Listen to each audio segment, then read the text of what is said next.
Good morning, good afternoon, and good evening, mga kakuripots. Okay, so alam nyo na rin naman kung anong pag-uusapan natin today at saka sa thumbnail kita naman ang ACO 7th anniversary peripherals nila.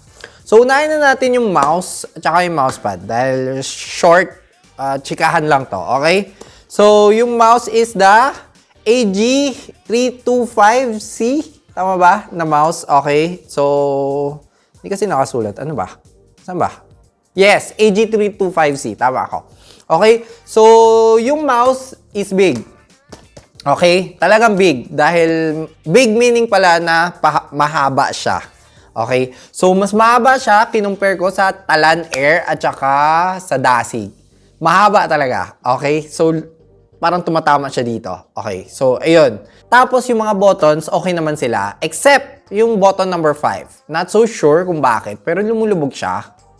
Konti lang naman, hindi naman yung todo. Tapos, pero yung button number 4, hindi lumulubog. So, ewan ko na kung bakit ganun. Tapos, yung force para maklik yung left and right click, medyo magaan for me, kumpara sa KLGM 8.0.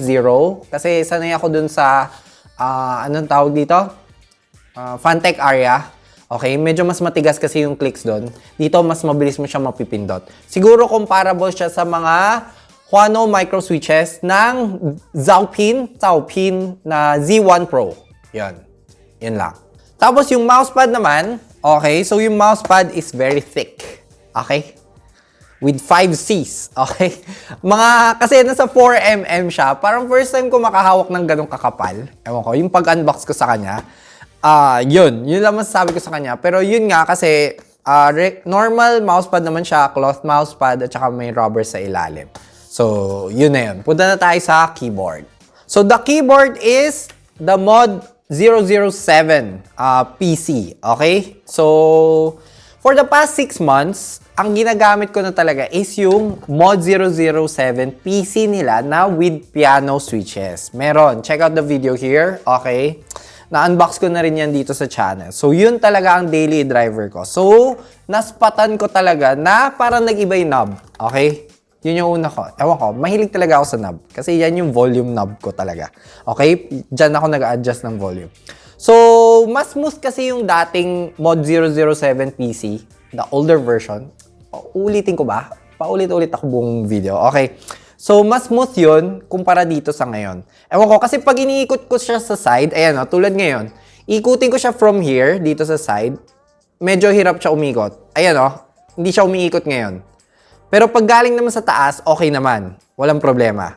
Pero kasi dun sa luma ko, yung sa mas naunang original Mod 007, sobrang smooth. Kahit paano mo siyang ikutin, iikot talaga siya. So, yun lang. Yun lang napansin ko sa knob. Medyo may iba. So, sa switches, okay, syempre, ito yung magnetic switches nila na cream yellow magnetic. Okay, talagang kinareer nila yung cream yellow dahil nag-hit yun. Okay, ginamit ulit nila yung kulay. Okay, so madaldal ako. So, ito lang, first time ko mapansin na hindi ganun ka-smooth ang switch na to. Okay? So, kung papanoorin nyo yung mga previous videos ko, sinasabi ko dun, bihira ko mapansin kung scratchy ba ang isang switch. Pero dito parang napansin ko kagad. Ewan ko, especially dito sa backspace.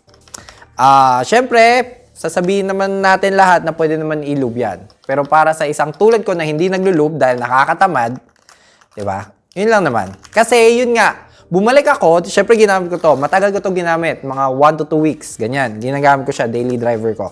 Pagbalik ko dun sa original na Mod 007 with piano switches, ay nako, night and day ang difference niya.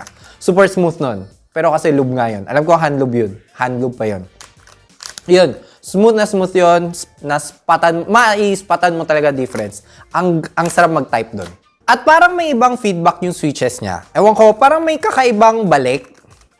Pag bumabalik na yung switches, not so sure kung dahil ba sa spring niya, or dahil hindi naka-loop, or dahil dun sa magnet. First magnetic switches ko kasi to. Actually, gusto ko makatry ng magnetic switches, yung from other brands. Kasi yun nga, madalas ako, talagang pinalalaro ko siya. Bihira ako mag-typing. Pang script lang ang typing ko, okay? So yun, medyo, yun lang. Hindi lang ako ganun ka natutuwa. Okay? Maririnig nyo mamaya sa typing test. Tapos, nag-iba rin yung typing experience ko sa kanya dahil yung profile ng keycaps niya, OEM. Dun sa unang Mod 007 PC, yung may piano switches, naka-cherry profile. So, talagang may iba pala sa kanila. Dati akala ko parang same na same lang sila.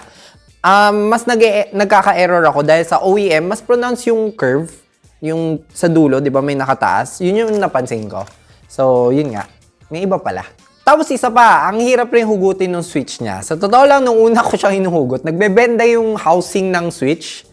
Hindi ko pa rin siya mahugot. So, napakontak ako sa ako. Tinanong ko kung hot swap ba talaga tong board na to. Tapos, tinuruan nila ako, may technique lang pala na parang one side muna, parang i-angle mo muna siya, tapos parang babawiin mo.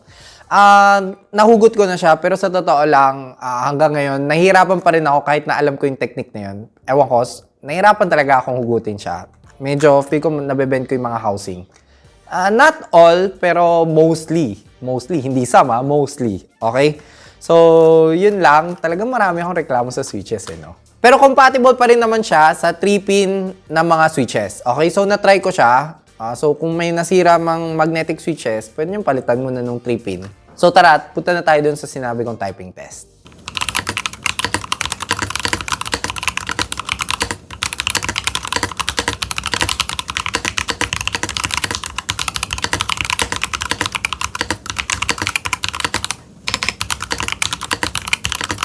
So, medyo malayo na yung sound niya from the previous Mod 007 PC with piano switches. Ang haba talaga. Okay? Okay. So, check out nyo na lang dun sa previous video ko kung gusto nyo marinig yung typing test nung original na Mod 007 PC. Pero kung isipin nyo, sa akin ewan ko, ang magnetic switch, para sa akin, mas target niya yung gamers. Diba? Ewan ko, kung isipin mo. Diba? Kasi kailangan mo nung mabilis Diba? Mabilis. So, baka mas hindi naman acoustics ang habol nila. Pero pag curious kayo sa laman loob niya, binuksan ko rin siya. So from the bottom housing, may poron foam siya. Then mas madali palang kalasin to kasi hindi nakakapit yung switch sa PCB. May IXP switch pad and Kailh south-facing hot swap na PCB. Tapos may holes rin pala yung PCB para sa screw-in stubs. So baka pang enthusiast rin? So ewan ko na. Then another poron foam as plate foam. And lastly, ang metal plate na kinakabitan ng mga magnetic switches. So, yung mismong software naman or firmware ng keyboard, not so sure kung alin yung may fault, pero naaayos naman. Okay? So, baka yung firmware ng mismong keyboard, parang buggy pa siya. Ewan ko, hindi pa ganun kahinog to. First naman na ako to, so okay lang yan. Pag minsan, dati, kasi na-patch na nila to. So, pag naka-hold ka sa isang key habang naglalaro, biglang nagma-malfunction yung key na yun. Okay? So, tumitigil yung signal niya. So, sa Valorant, pa-forward ako, tapos, bigla na tumitigil siya. Okay? So, hindi na siya gumagalaw bigla. Check out nyo na lang yung video. Ayun, huminto. Ayun, no, dapat kasi tuloy-tuloy pa rin siya naglalakad kasi naka-hold ako sa W. Oh, ayun, no. Pag minsan, ayun, huminto ulit. Oh, wala na. Ayaw na. Oh, naka-hold naman ako. Oh, nakababa yan. Oh, wala na. Ayaw na niya. Hindi na gumagalaw. So, inaayos naman agad na ako yan, okay, by updating the firmware ata. Oo. Alam ko, firmware version 113 na yung gamit ko ngayon. Tapos, sa game mode na lang siya. Sa game mode na lang siya nagtotopak. Pero yun nga, meron pa rin. Ewan ko. So, tulad na sinabi ko, hindi pa nga hinog. So, walkthrough ko na rin muna kayo sa software. As usual, pwede nyo i-edit yung mga function ng bawat keys. Tapos yun nga, pwede nyo rin i-edit yung travel ng bawat switch bago sila magti-trigger. From 0.2 mm to 3.8 mm ang distance. May mga default modes na nakalagay na siya. Okay, una yung comfort, 2 mm travel, then 2 mm release. So, typical. Yun yung typical natin.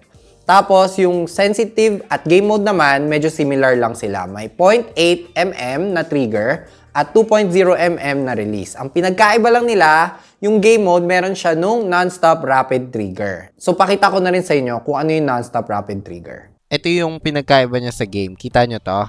So, parang naka-hold siya. No? Ayan o. Kita nyo yung A.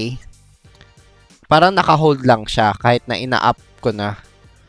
Ito pakita ko sa game mode. Iba na ang function yan. Dahil dun sa rapid ba yun? Rapid trigger. Ayan na. So, may naka-on na tong non-stop rapid trigger. So, ito yung pinagkaiba lang niya. So, kahit hindi mo i-fully up, ayan oh, hindi mo i-fully up, nati-trigger na siya. Okay? So, yun yung pang gaming mode. Para tuloy-tuloy lang. Ayan. So, parang pag gusto mo mag-alternate lang, ayan, ang bilis. Kahit di mo na i-angat buo, yung buong distance na 4mm, okay lang. So, parang, ayan lang. 'Di ba? Tapos, may macros and lightings na rin, syempre. Tapos, isa pa, okay, ang daming kwento talaga sa switch na to. So, dahil magnetic switch siya, mukhang maselan siya. Kasi natabihan ko siya ng mic ko na may nakakabit na magnetic something. Natabihan ko dito, dito sa dulo. Okay? So, biglang nag-malfunction to. Itong pinakamalapit na switch sa kanya. Not so sure, mukhang may nangyari sa magnets niya. Pero, hindi ko alam kung paano ko siya naayos. Parang, minagnetize ko ba siya ulit? Meron akong something eh. So, yung mismong switch, hinugot ko. Tapos, dinikitan ko ng pang-magnetize ba?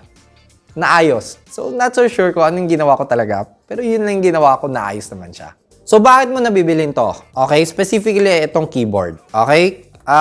Sa ngayon, medyo baggy pa nga siya. Marami pa akong nabanggit na problema. Pero, na-update naman lahat yan. Like, di ba? Tulad na sinabi ko rin kanina, na-update naman. Kumonti yung problema. Sa ngayon, kasi nakikita ko, si Wooting, di ba? Mas mahal siya dito. Okay?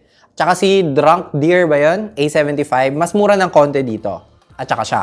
So, tatatlo pa lang ata sila, yung sikat Sure yan, meron ba? Yung mga may Hall effect or magnetic switches.